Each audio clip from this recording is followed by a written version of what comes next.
So I've been following this show for quite a while, and honestly, the show really surprised me. I came across this show by accident, and I found the ending song named The Other Side by MIYAVI, hopefully I'm pronouncing that right. I decided to find out if the show was just as good as the ending and the opening songs attached to it, and I wasn't even slightly disappointed. Upon watching the show, I decided to ask my friends on whether or not they've seen this show, and it turns out they haven't even heard of it. So I decided to research if the show was slept on, in fact, and to my surprise, well not really, it was pretty slept on. That made me honestly really sad. In my opinion, this show is extremely original and intriguing. We have our main character Narisugo, also known as Sakaido in the ID well, that helps out the police department by diving into these ID wells formed by serial killers. ID wells are the unconscious part of the mind that gives them key ideas on how to track down these killers, in result eventually catching them and putting them to justice. Our main character isn't exactly the run-of-the-mill protagonist that we see in other animes.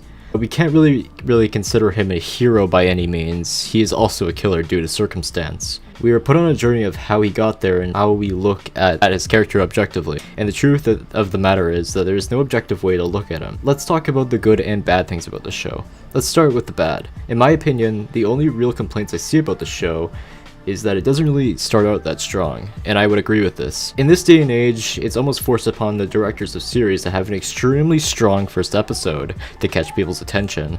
While the show did do that in the first episode, it probably could have been a little bit stronger, which is a fair point to make. Another complaint about the show is that the art isn't the best, and I would agree with this a little bit, but I also disagree with it. I disagree with it overall. The art, in my opinion, gives the show its own flair and makes it stand out a bit, which I appreciate. However, there are times where it objectively looks a bit off. I don't even notice it unless I'm purposely trying to find something off, but that doesn't really happen that often for me to really care or lose any immersion that comes with the show. That's all I can really think of, honestly. Now let's talk about what makes this show one of my favorite animes I've watched in recent time. The plot is extremely engaging, and it lets you come to your own conclusions about what's happening in the show. It's not like most detective animes where you actually have to solve the case yourself. Some may be turned off by this, but I like it this way. ID wells in fact go against normal logic because of the unconscious of the brain. It's almost like a dream world. So it's going to be hard to come to a rational conclusion when you don't even know the laws that govern the specific ID well. It doesn't hold your hand, but it's clever how Sakaido comes to his conclusions as the brilliant detective. The plot is streamlined and each episode is important later on, which makes the show extremely attractive to me personally. I won't talk about the actual events of the show for spoiler reasons, but all I have to say is that this show is not for the faint of heart. It's an extremely dark show filled with sorrow and the repulsion of the atrocities of man.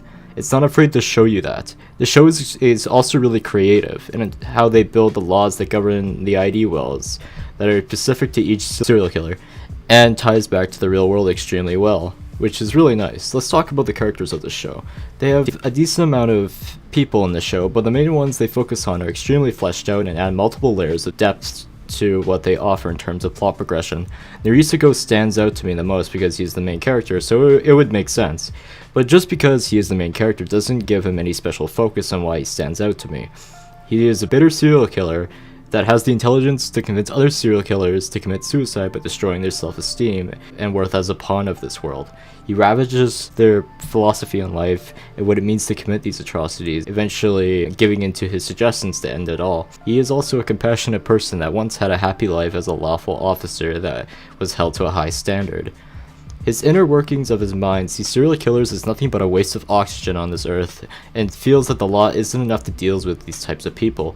To me personally, I agree with Narisugo, that serial killers that shouldn't even have a life to live when they play with others so carelessly. But at the same time, having to become the thing he despised the most in order to fulfill his wish really adds the more inner conflict to his character.